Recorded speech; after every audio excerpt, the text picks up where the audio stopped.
bốc á. Lên.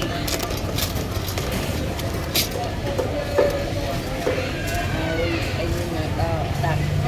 Mẹ bỏ nó ống giật bốc kia nó giật ống nó lên.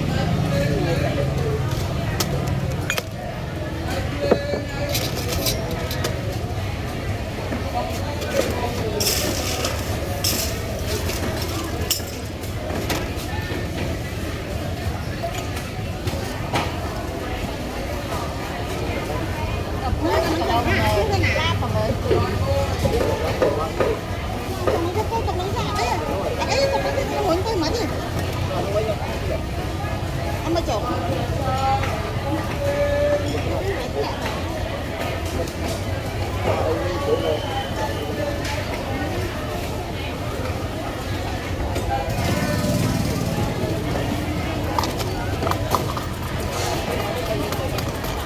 Kia mà nó giật không hành chân à, tao đi ăn hành chân đi kìa.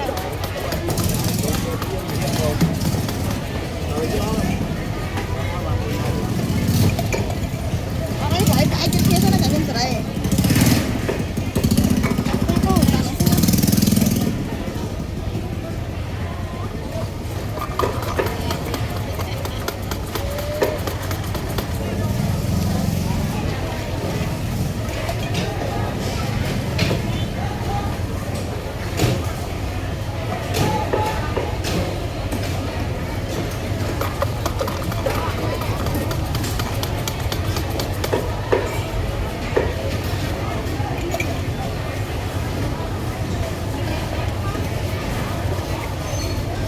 Nhóm tập bay cái với nó bốc con nó chịu luôn rồi.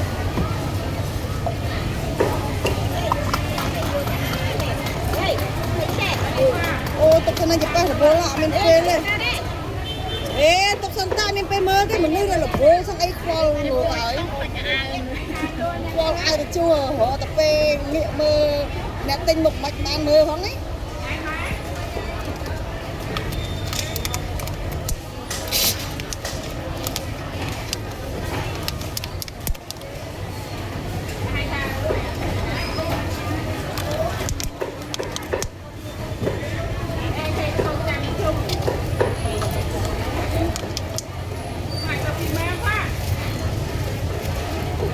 Các bạn chọn ạ. Có cái khung nó cũng đủ quen và ha màu chứ. Nhâm miên cà phê là xay em. Còn nhâm tô trà nó hay. Chất miên miên xã đã sáo. Để thêm chất đó đã thêm thêm thì đã tăng chứ. Chú. Miên mà. Luôn à. Không cho nó xay nhâm xong. Trắng nó đá hồng ba kìa.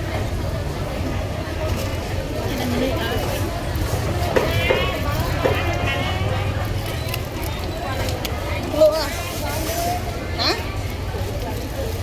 Cái phong ta cho xuôi được cái nó hết hà. Chuột đẩy. Hà phong cho nó dịp hay là 20 ai được chú.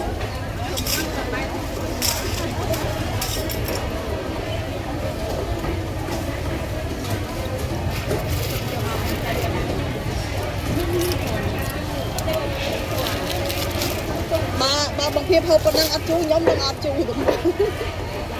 Và nhóm đã hộp chú.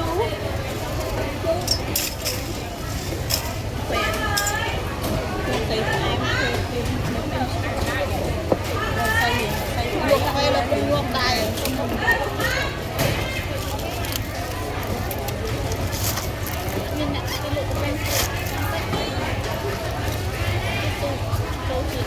Con